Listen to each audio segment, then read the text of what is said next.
आज बड़ा खुशी का दिन, 1 वर्ष पूरा हुआ। अब सबकी एक शंका रह गई होगी कि पिछली बारी तो 22 जनवरी में सी, इतना होने नहीं शंका। हाँ कर लिया ना। अच्छा खुशी की बात आज प्रधान जी, खुशी की बात, बड़ी खुशी की बात। मतलब जिस कार्य को हम व्यासपीठ से बोलते आ रहे हैं, लोगों को समझाते आ रहे हैं, वो समझे ही नहीं। समझाते हाले उम्र हुई नहीं, पर फिर भी नहीं समझे। जो यजमान घर आते हैं, मंदिर में आते हैं, पूछते हैं, उनको भी समझाते, वो भी नहीं समझे। पर मैंने कहा शुक्र है ये राम मंदिर की प्रतिष्ठा, जिससे सारे लोग भी समझ गए। अब जिसको शंका भी होगी वो भी पूछने जा रहे हैं, पूछने तो सारे ही जा रहे हैं, क्योंकि पूरे विश्व में पता लग गया कि पहले 22 जनवरी थी, आज 11 जनवरी आ गई।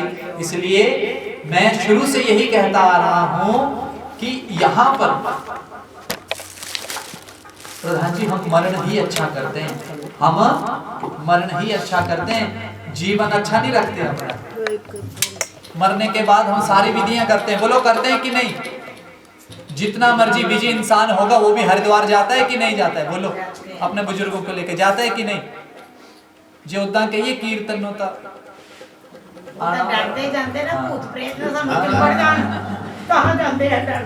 अगर हमने जीवन में उसी मृत्यु को समझ लिया ना, आप जब श्राद्ध करते हैं अपने बुजुर्गों का तो एक तिथि निकलवाते हैं कि नहीं?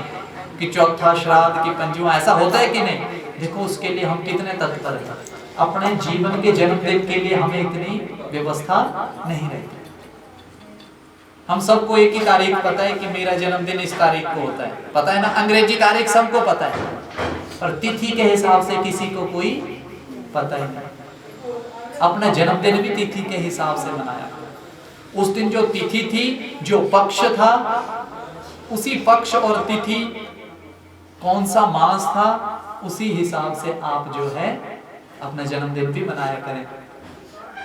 जो कागजात है उसी डेट लिखी हो तो हर साल हो ही जानी, लेकिन जो तिथि है उसके अनुसार आप अपना जन्मदिन मनाया करो। पार्टी बेशक उस दिन कर लिया करो, क्योंकि फेसबुक पे तो वही तिथि आएगी।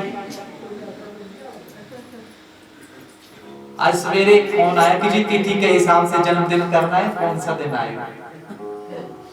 तो मुझे बड़ी खुशी हुई। मैं क्या, हे राम जी सारा काम सौखा करता। आप समझ गए ना सारे? कृष्ण शुक्ल द्वादशी 22 जनवरी को थी और वही द्वादशी आज है। तो इस तिथि के हिसाब से जो तारीख आई वो 11 जनवरी है। 2026 में कुछ और ही होगा।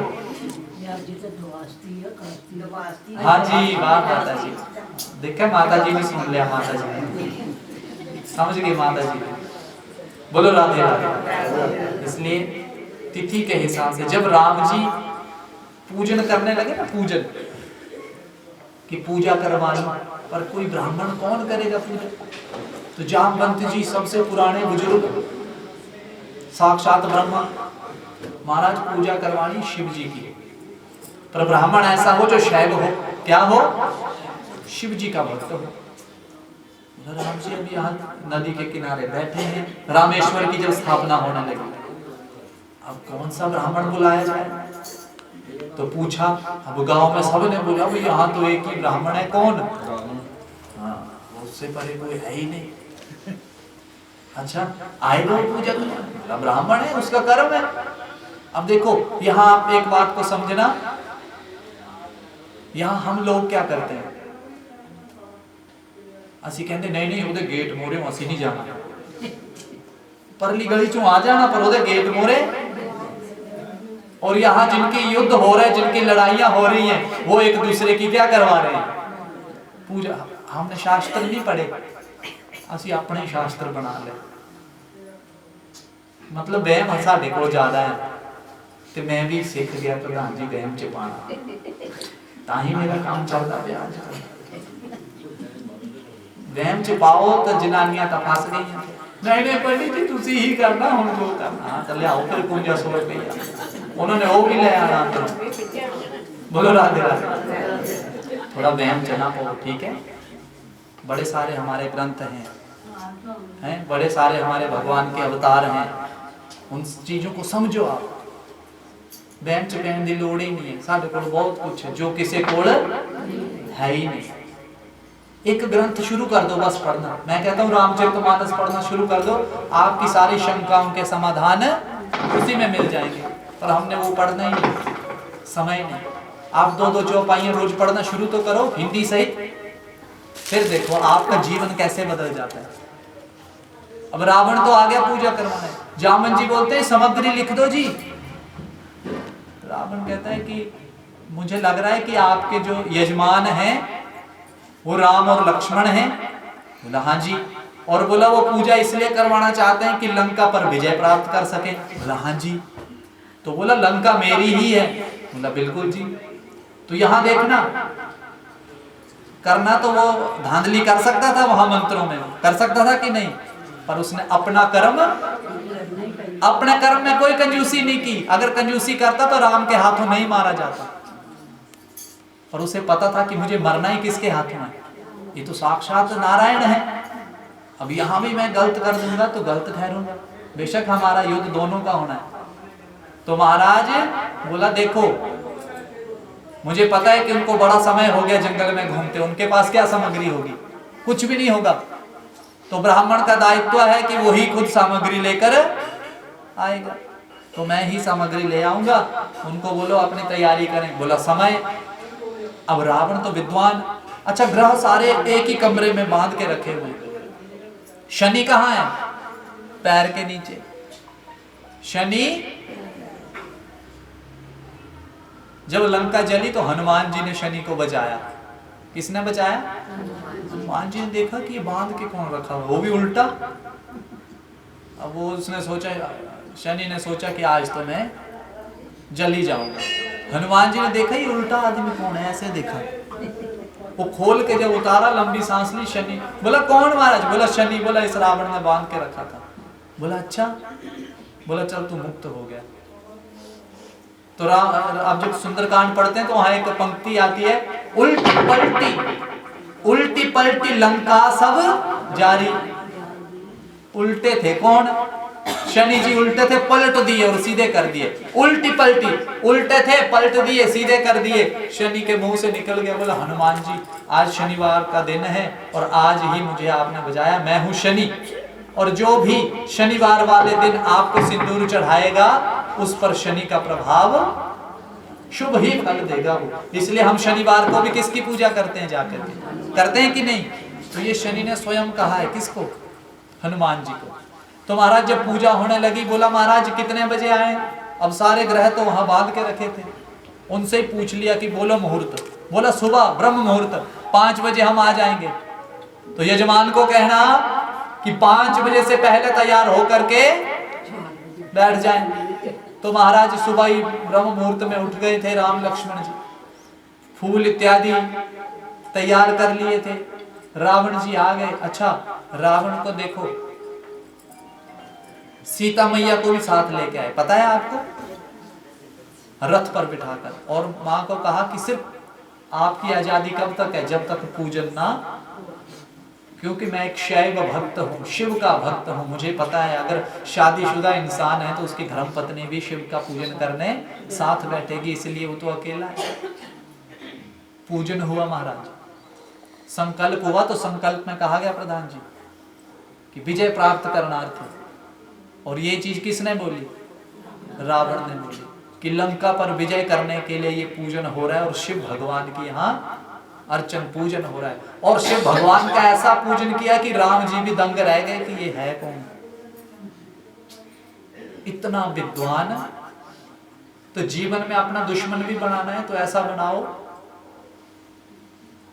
जो बड़ा भारी। अब देखो कितना विद्वान था। तो राम जी ने अपने जीवन में हर कार्य मर्यादा से किया। कोई याद करे ना करे, उसके दुश्मन को सब याद करते हैं। जलाते हैं हर साल की नहीं, देखो याद तो करते हैं ना। इसीलिए भगवान का जब पूजन हो तो ईर्ष्या रहित हो, आप जब यहाँ शिव जी के पास आते हैं, आप एक प्रार्थना कर दो कि जरूरी नहीं है कि आपको कोई भी सामग्री चाहिए। ये तो बोलते हैं कि जल का लोटा ही चढ़ा दो, वही मेरे लिए पर्याप्त है। तो जीवन में ईर्ष्या छोड़कर जब हम इस कार्य को करना शुरू करेंगे, आपका अपना मंदिर है, मंदिर के जब इन कार्यों को करना आप शुरू करेंगे, लेकिन एक हमारे अंदर आत्मा कहती है कि हम ये भी करें, वो करने की भी आवश्यकता नहीं। आप शुरू तो करें, आप शुरू तो करो किसी चीज को। लेकिन आजकल हम इन चीजों को भूल चुके हैं। मंदिर में जब आते हैं तो मंदिर में आकर भी क्या करते हैं, भगवान का भजन नहीं करते हैं। भगवान का भक्त जहां भी बैठ जाए वहां सिर्फ भगवान की चर्चा हो। मंदिर में आकर किसकी चर्चा होनी चाहिए, हम किसकी करते हैं, हाँ। वो 1 घंटा बातें करते हैं, 1 घंटा करने के बाद कहते छड्डो 80 की लेना, तो कहना था जो कहता हो जाना, फिर कहना छड्डो 80 की लेना।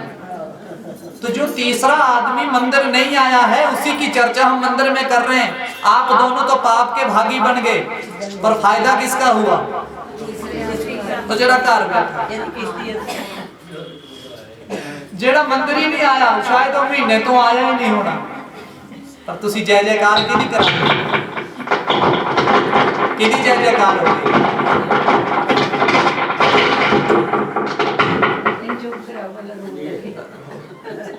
कि जय जयकार हुई तीसरे की। तो जबकि हम अपने लिए फिर कहते हैं साਡਾ कोई काम ही नहीं बनता, हमारा भगवान के प्रति अविश्वास हो जाएगा कि भगवान को कुछ नहीं होता है कि नहीं, बोलो। सब कुछ हम ऐसे ही, पाखंड कहां से शुरू हो रहा है, यहीं से। हम कहते हैं जी शायद ब्राह्मण ने पूजा अच्छी नहीं करवाई, त्रुटि शायद हम में हो। तो इन बातों का हमें ध्यान रखना पड़ेगा। ये प्रतिष्ठा समारोह का मतलब ये नहीं कि आए नच्चे प्रसाद खाते चल गए, नहीं। इसका मतलब ये कि देखो भगवान को प्रतिष्ठा तो हो गई, लेकिन भगवान की प्रतिष्ठा के साथ साथ उस 1 साल में हमने क्या सीखा, उस 1 साल में हमने अपने आप को कितना बदला, हमने अपने बच्चों को क्या सिखाया। क्या हम अपने बच्चों को अपने साथ मंदिर ले जा सकते हैं, बोलो ले जा सकते हैं, नहीं ले जा सकते। हाँ, पर टीवी भी माता जी असली लेके देता,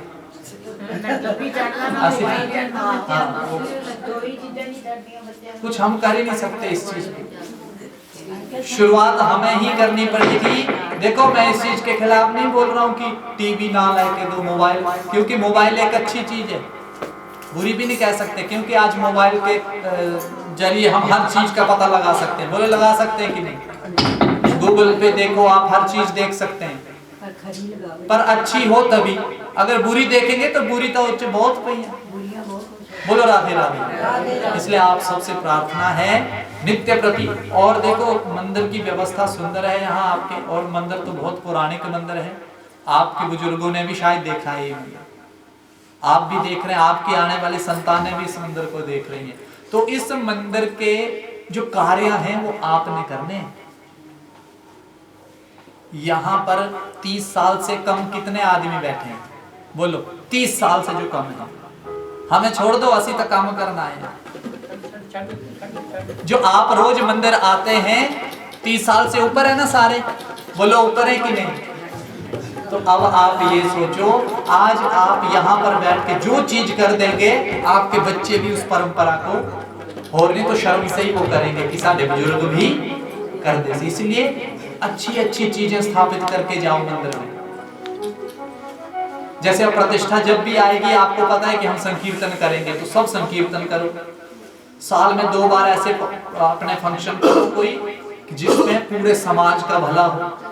किसका भला हो, हाँ, ऐसे यज्ञ आपने करवाने हैं।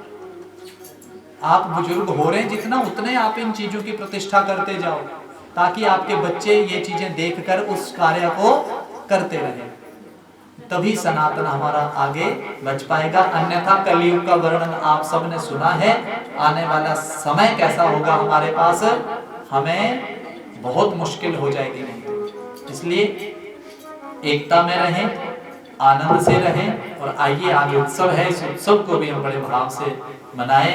बोले राजा रामचंद्र महाराज की जय।